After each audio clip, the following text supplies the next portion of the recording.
Officers, welcome to the briefing. I'm Commander Chua from the Department of Manpower, Equipment, and Military Engagements in charge of today's operation. As you know, British troops have captured key locations along the southern coast of the Mediterranean and are now digging in. Our response, in coordination with our Italian allies, is a rapid advance into British lines, isolating and eliminating enemy forces in a series of missions. The attack is codenamed Operation Lightning Castle. However, due to manpower shortages, command is ordered that any casualties sustained in operations will result in immediate withdrawal of forces, and the operation will be scrubbed. No doubt about it, this will be a difficult task, officers. Your forces have trained hard, and I have every confidence we will get the job done. Good luck and good hunting. For this no-death run, the rules are simple. Number 1. Population can never go down. That means no tank deaths, and if any infantry model dies, that's a reset. Number 2. Achieve as many side objectives as possible. Number 3. Allied deaths and buildings don't count, but I should try to limit their deaths as much as possible. We'll be playing on the hardest difficulty. Let's get started. The first mission is Libya, and it's a pretty straightforward one. We're given 2 Panzer III tanks and some Panzer Grenadiers, and we need to rush in to save our Italian friends. I keep my infantry back to avoid unnecessary damage, and use the Panzers to flank to take out the enemy armor. I use the smoke launchers to block the enemy AT gun and focus on cleaning up the rest of the British forces. Once the smoke clears, we take out the AT gun and finish the first phase. After our successful defense, we get access to our HQ and must flank around to capture 2 points to stop attacks on the Italian front line. Our Italian allies will keep respawning, but if we want to save as many of them as possible, we have to hurry. We're introduced to the recovery vehicle, a mobile truck that can repair tanks, as well as revive destroyed vehicles that we can add to our army. I recover a Stug assault gun and a flame tank near the base, using my infantry to repair them back to full HP. Once fully operational, I send my forces to push the flank, while I send my recovery vehicle to recover a Panzer III wreck at the Italian front line. That will come in useful later. Most of the right flank consists of light infantry that can be easily taken out by the tank swarm. Pushing through, it's a simple matter of managing the health of each tank and microwaving them back to make sure they don't take too much damage. The second point is a little tougher, with 2 enemy Stuart light tanks being spotted. I use the Panzer III to focus fire on them, while the Stug and flame tank focus on killing infantry. With good micro, the British forces break easily. Once the trenches are captured, we're given an 88 flak gun, capable of doing massive damage to enemy tanks, but because they're crewed by infantry, I have to keep them behind my tank line and away from enemy fire. Once I set up the 88 to fulfill the bonus objective, a Crusader and a Stuart rush my right flank and attack my infantry, but are easily taken out by the 88 and tank force. After requisitioning another Panzer III from my base to improve the tank swarm, I easily clear out the British forces along the way to the fuel depot, while my infantry capture the point behind them. The British do have some tanks at the objective, but my tanks easily focus fire with them one at a time, killing them quickly. Once the fuel depot is captured, we're tasked with clearing the village, and luckily the game gives us vision of the town, which lets us call in a strafing run to severely weaken the enemy forces in the area. I keep my engineers back to place mines, while the British defenders in the town are cleaned up quickly by my main force. After clearing the town and being thanked by the cheering civilians, I notice that my mines have taken some of the enemy convoy out, and I head over with my tank swarm. They easily destroy the enemy convoy, and I didn't even need the 88. Overall, a great start to the run. The next mission starts us off with a Tiger and a recovery vehicle, a perfect combo for the Deathless run. The Tiger's massive health pool and strong gun lets it be a good centerpiece for the army, able to tank a lot of fire and dish out a lot of fire. The goal is to take out either 12 tanks or the enemy command tank, and I opt to go for the enemy tank commander. First, I send my recovery vehicle to revive a Stug, and then send the rest of my tanks forward. I see a conveniently placed skull sign indicating mines, and I defuse them carefully. The moment I start capturing the point, however, I get rushed by some Crusaders, and while my tank force can easily beat them, I don't want a stray shot hitting my infantry, so I retreat them back to base. In addition to our new Tiger tank, we're also given a Marder 3, a specialized anti-tank vehicle. While the Marder is great at fighting tanks, its low health means that I have to be extra careful with it. I opt to clear the right side first, and drive straight into an enemy AT gun and some more enemy tanks. The Stook takes out the AT gun with a clean shot, and the rest of my tank force is easily able to clear out the enemy wave. I almost lose an engineer to some flanking riflemen, but thankfully I retreat in time. I push up to the next point and get a little too aggressive, running into another enemy force. My tanks get absolutely hammered by an enemy AT gun, but manage to move out of the way before they take too much damage. I upgrade the point into a medical station to give my infantry a place to heal, and try a frontal assault again, only to get my Panzer III killed. The first death in the run, and it was easily avoidable. Ugh. This time, I used the Tiger to our advantage, and sent it up first to draw fire, using its strong front armor and large health pool to tank the enemy AT shots. I then turn on the firing positions mode for my Stook to give it a little bit more range, allowing it to take out the first AT gun from a distance. While slowly clearing out an enemy attack wave, my Stook gets rushed from the side by a Matilda, and I have to maneuver quickly to make sure nothing dies. Once the wave is clear, the Stook kills the second AT gun and clears the way to the enemy command tank. I have to be extra careful in my micro for this fight. The enemy command tank is a veteran 3 Churchill Black Prince with a huge 17-pounder for a gun, able to penetrate even the heaviest Axis armor. And somehow, the Churchill's shells bounce twice off the front of my Stook. Sure, I'll take it, I guess. The Tiger and the Martyr working together do huge damage to the Churchill, quickly destroying it and ending the mission. The Cauldron is a slog, and is way more difficult than the last two missions. The mission is divided into two parts. First, a unit-only defense at the start with limited forces, followed up by a standard take and hold part, where we're given a base and have to clear out the British forces. For the defense, we have to hold out for 3.5 minutes against a huge British force with tons of infantry, and even some Stuart light tanks. In addition, the vehicles that we start off with are very squishy, and can go down very easily if we're not careful. Our main vehicle is a quad flak half-track, a strong anti-infantry vehicle that can suppress enemy infantry, slowing them down, and the second being a reconnaissance tractor, a vehicle that can detect enemy units in the fog of war, and call in free mortars and smokes. However, both units are light vehicles, meaning they can be absolutely destroyed by even the lightest anti-vehicle weapons. Despite this, all is not lost, as we get access to the machine gun bunker, a 200 manpower building that has no pop cap, meaning they obviously must be remote controlled, and losing them is perfectly fine. The one downside is that while building or repairing them, engineers take extra damage and die almost instantly to enemy fire, so I have to be extra careful that an area is clear before sending the engineers in to build up. On my first attempt, I try to fence off the front entrance with barbed wire and overlap the point with multiple MGs, but I find out quickly that I did too good of a job at blocking off the front entrance and get flanked by the AI, completely negating my cover. On my second attempt, I decided to barbed wire my flanks and litter the entry point with anti-tank mines and take point with my half-track to soak damage. For some reason, my mines are getting triggered by what seems to be my AT rifle and my flak gun. I get distracted by this when my half-track takes 2 volleys from an ATR rifle and I have to pull back for repairs. My infantry manages to hold on for a while, but with the mines being blown up, the enemy tanks push through and overwhelm me, killing a pioneer, forcing a reset. For my third attempt, I place my AT mines away from the point, and build my sandbags out to make sure all my infantry are in green cover. I hold significantly better until around the 1 minute 30 mark, when I get rushed by a Stuart that makes it through my minefield. Thankfully, my heavy cover protects the infantry, and the AP ammo ability from my half-track manages to destroy it before it kills any units.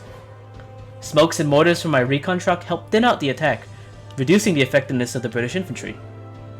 A second Stuart drives straight into one of my mines and is easily taken out, leaving the remaining British infantry vulnerable and letting us easily clean up. That was just part 1 of this mission. After successfully holding out, we're given a Panzer III, a walking Stuka, and Gustatori, Italian engineers that get double flamethrowers and absolutely destroy infantry, but I can't risk them dying, so I can only use them sparingly.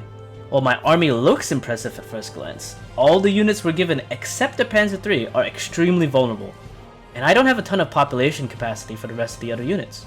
First, I buy the tungsten ammo upgrade at base to increase the damage for my vehicles. While waiting for the upgrade, I move my recon tractor up to scout and call in barrages on the entrenched infantry. It's a slow process, and I have to be very careful not to push up too close with my infantry to repair, or a bad mortar might just take them out. With my spare manpower, I build MG bunkers as often as I can to make sure my troops don't get surprised by enemy infantry that get too close. The first side objective we have to do is to recover 2 wrecked martyrs that each cost 7 pop cap, meaning after I revive them, I only have 11 pop cap left. This means I can only fit 1 more Panzer III to my armored force, but it will have to do. I slowly clear out the area around the martyrs using my mortars, alongside excruciatingly slow pushes of the Panzer. By the time we manage to reach and recover the first martyr, my tank has taken so much damage at this point that the armor is a solid black. While clearing the right flank, we're given another secondary objective to kill artillery spotters, the first being in a building to the bottom right. I use my recon tractor and walking stuka to bombard the infantry in the town, expecting them to get obliterated. However, I get greedy and try to repair my tank with my gustatore, and the enemy infantry in the town rush out and counterattack. The AI quickly attacks my repairing engineers and kills one, causing a reset. After a couple more resets, I decide to buy my second Panzer III to help speed up the push, as well as bring up the half-track to help clear the infantry faster. It's risky, but the faster I clear the British, the less likely one of my infantry gets sniped. As my tanks are pushing up to the last artillery spotter, one of them gets hit in the side by a huge shot from an archer hiding in the corner.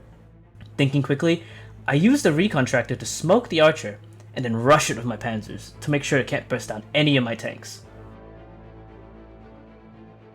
I also get attacked by the enemy infantry, but some fun little artillery barges make quick work of them. I upgrade the capture point of a medical station and bring my infantry close to heal up, taking a small breather and looking at my giant force of battle-scarred vehicles. My panzers now veterans, they make short work of the remaining points, and capture them, while my engineers build bunkers upon bunkers to protect the point. After capturing the last point, there's one final defense against the British. I pull back my infantry and hope my elite tank force is able to push back whatever force comes through, and boy do they come. Armor and infantry attack both points, and I have to bounce back and forth between the two to keep both of them. I decide to form a circle in the middle, to have coverage on both sides and protect the recovery vehicle. But the British are damaging my tanks faster than they can repair. The black, battle-hardened Panzer III barely manages to survive a Matilda, bouncing the last shell the Matilda gets off before getting destroyed by my mortars. It's way too close. I bring up my infantry to get some final repairs, but they're not needed. After 2 hours and a ton of resets, it's finally over. This mission was tough. It took me twice as long as the other 2 missions combined, and a ton of resets. Hopefully, the other missions won't be as bad as this one. The ambush is much easier than the Cauldron. Like the start of the last mission, the ambush is an entirely defensive mission with limited forces. Perfect mission for a Deathless run. We're given a small force of mostly infantry and must intercept 3 British convoys of tanks and supplies coming down each road. This time, we start with a Panzer III and a bunch of munitions laying around, which will be super useful at absorbing damage and planting mines. We're also given assault grenadiers, who would normally be used to push up against enemy infantry with close quarters fighting, but we can't risk losing models, so they're kinda useless. At the very least, they can build barbed wire to help funnel the British into our defensive line. There's also anti-tank rifles lying around that we can equip on our squads, making them much better at dealing with enemy vehicles. The first convoy is relatively simple, with only a few tanks and infantry that barrel straight through the road and onto mines. Sandbags and green cover are amazing here as well, making sure none of my infantry take too much damage. First convoy is easily dealt with. We're given more infantry and an 88 for the second wave, extremely important with dealing with the much stronger tanks that come down the left road. Once again, green cover keeps our infantry safe, but even a stray shot can kill a model, so we have to be careful. All that remains is making sure my troops stay in cover and that any damaged infantry retreat to the medical truck to heal up. With all my troops surviving, the final wave is pretty simple. I start with a sandbag wall for my infantry, as well as more anti-tank mines down the road. The 88 is great at killing enemy tanks from a distance, able to destroy most tanks in 3 shots. There's also an AT gun on the hill that we can recruit, putting us above the pop cap for the first time and giving us a little bit more anti-tank.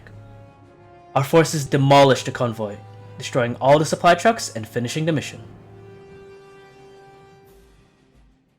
Saving Signals is another defense mission, but with a slight twist.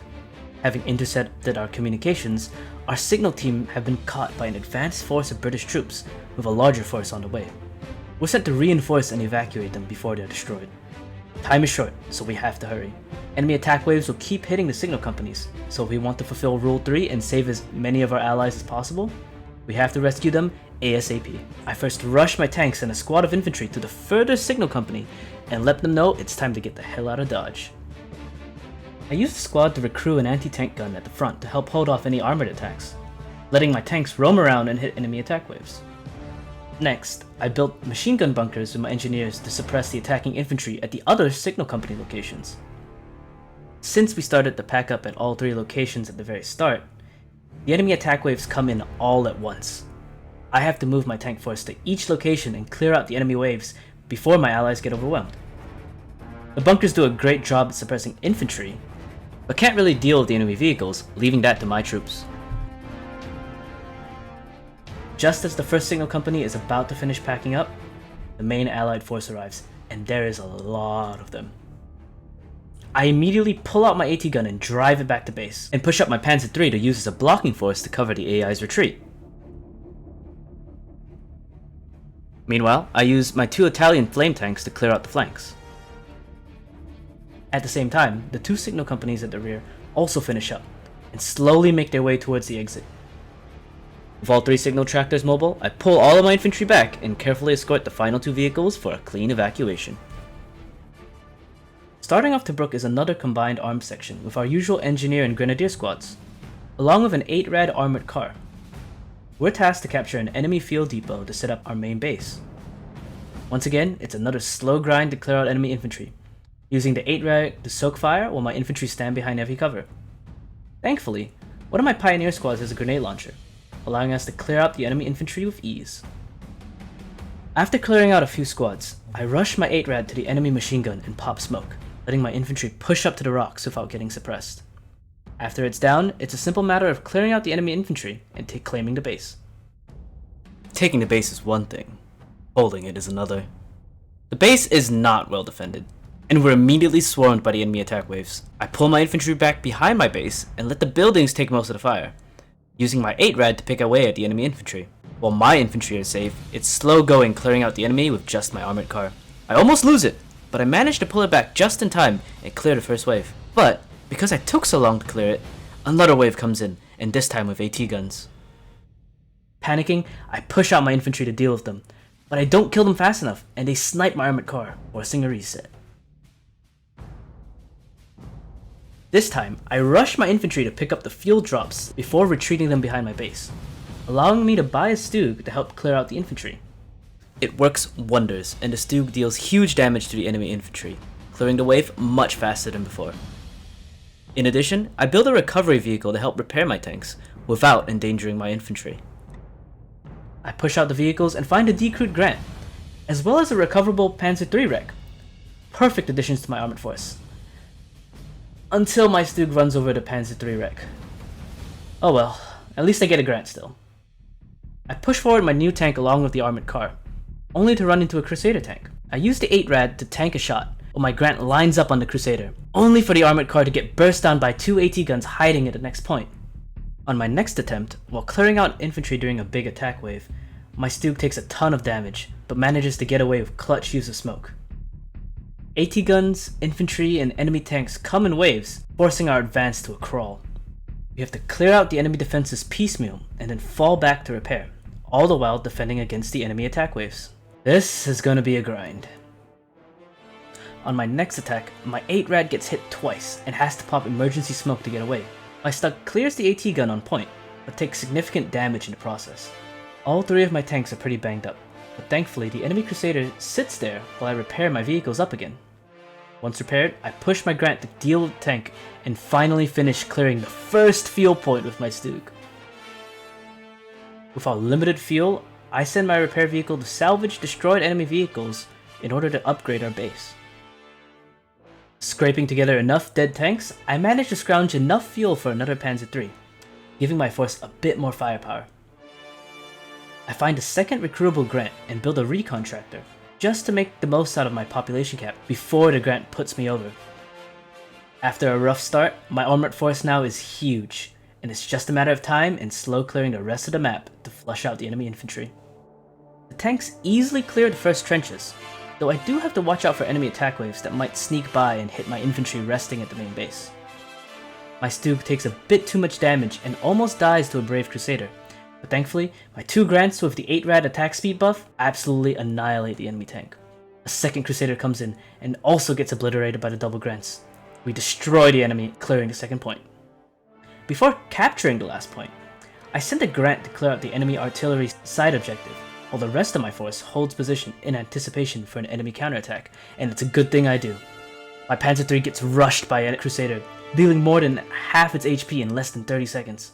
The Matilda focuses it, and the enemy infantry chucks an AT grenade, almost bringing it down. By some miracle again, the Matilda bounces a side shot on the Panzer III, and I barely manage to pull it out before the Matilda gets another shot off.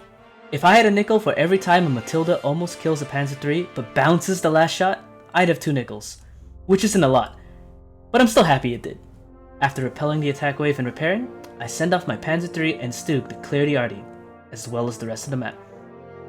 After capturing the last non-objective point, we get a Tiger tank, making our battle group that much stronger. Our objective now is to stop any British forces from leaving the city. I move my armored force to the city entrance, and I start bringing up my engineers to place mines along the road, just in case an enemy vehicle makes it past. I form a tank firing line and hold position, ready to hammer anything that comes through. However, my worries prove unnecessary. With the size of my force, I absolutely destroy anything that comes down the road. The first convoy goes down easily. The second. The third.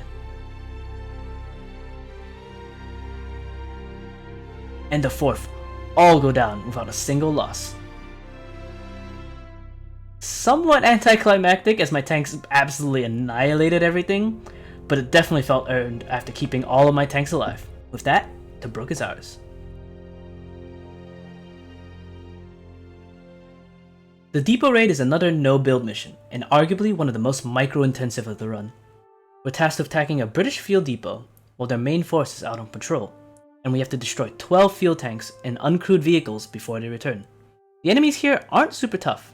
In fact, they're pretty much just infantry and light armor. But our attack force is just as lacking in firepower. We're given our standard 2 Panzer Grenadiers and 2 Panzer Pioneers, a medical truck, and a new unit, the 222 Scout Car. While the Scout Car is fast and armored, the damage is pretty lackluster, and we cannot finish the mission fast enough using just these guys alone. Instead, we're forced to use the infantry to support our attack. I send my Scout Cars forward to draw fire, while my infantry shoot at range with LMGs and grenade launchers. I equip one of my grenadier squads with a stolen bazooka on the ground. This will probably come in handy later. Enemy infantry near some loose fuel barrels get obliterated by the explosion, and my units plow through with ease. Africa Corps infantry get a combat buff when near vehicles, but because I've usually kept my infantry away from the front lines to avoid casualties, I've rarely used it. Now that I'm forced to use infantry, the power of combined arms really shines here. As I'm clearing out some more infantry, a Humber plows through, focusing an engineer squad and almost killing a model, but my other units manage to take it down before it gets destroyed. Thankfully, the mobile medical truck lets us heal any damage taken, but any unlucky hits or focus fire by the AI can still snipe a model. Feeling confident, I send my scout cars forward to poke at enemy infantry, but both get heavily damaged without infantry support. Without the armored cars drawing aggro, my infantry that are destroying enemy vehicles are attacked, and one of my pioneers gets killed, forcing a reset. This time, I send my scout cars ahead first using a single infantry squad to provide damage, and then they get shot through a brick wall. I'm forced to retreat to avoid losing models, but I end up getting flanked by infantry again, and I lose another model due to them being out of cover. Alright, this time I take it slow and grind out the AI, but a group of infantry push in and manage to snipe a model, forcing another reset. Instead of pushing and poking, I go full defense. First, I send my scout cars to the right to distract the enemy infantry. I go back to a tried and true method of protecting my infantry: heavy cover. I use my pioneers to build sandbags for my infantry to hide behind and bunker down. With these, my infantry are much safer, easily able to burst down any infantry that overextend. While my scout cars hold the left, I push my bazooka squad right and destroy the 2 bonus vehicles. After taking them out, I pivot left to the second point. There are some field tanks left in the north, but we'll deal with that later. At this point, all of my units are veterans, and dismantle the enemy infantry one by one.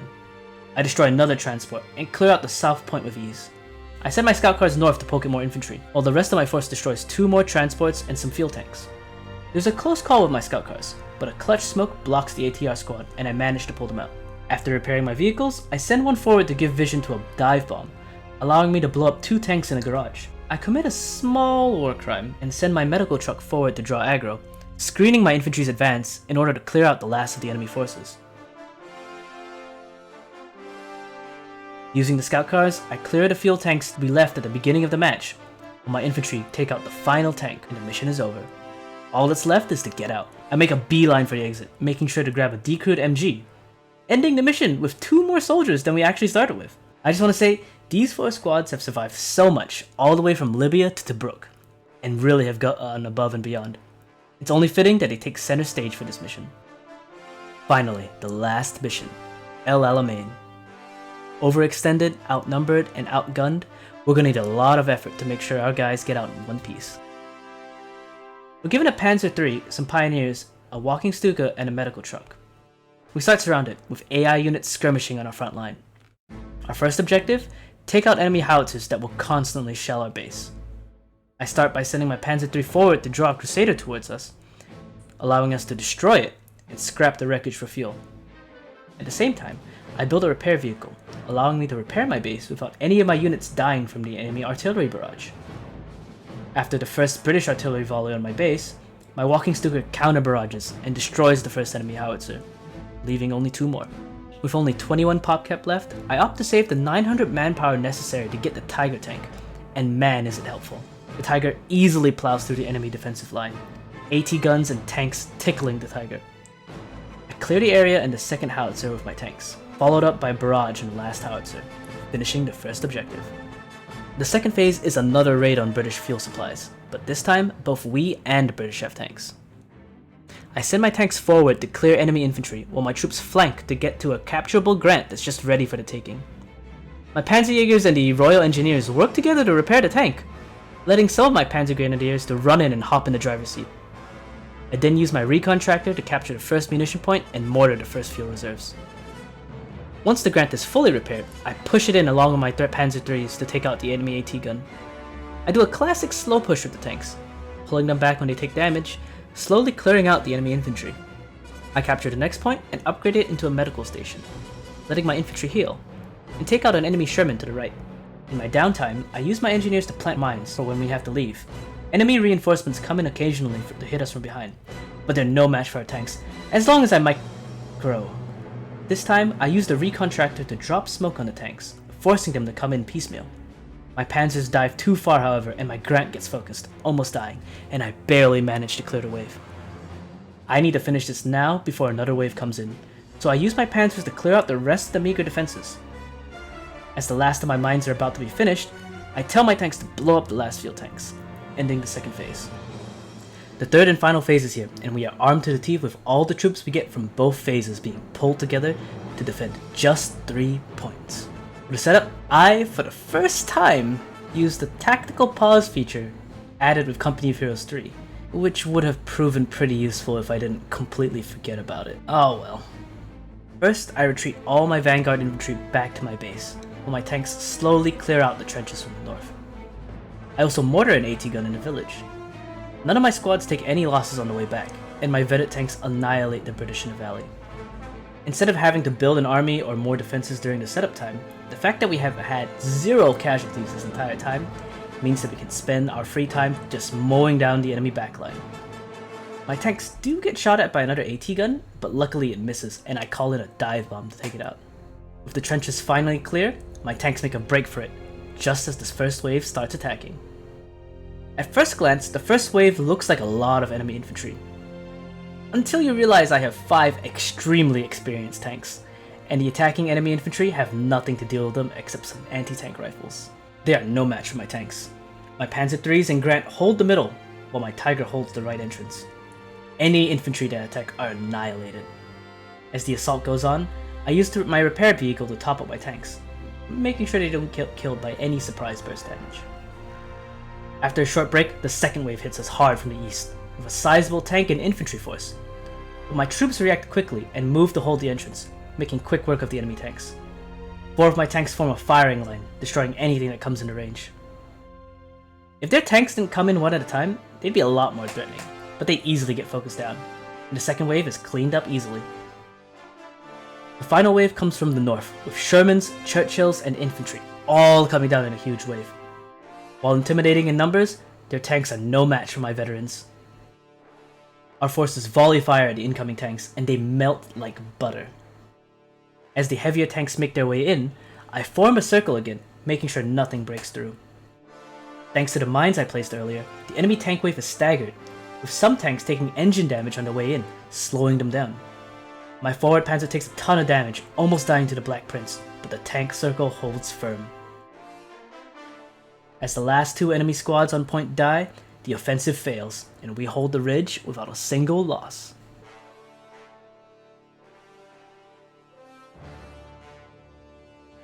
We really are a company of heroes. That's it! I quit! It's over!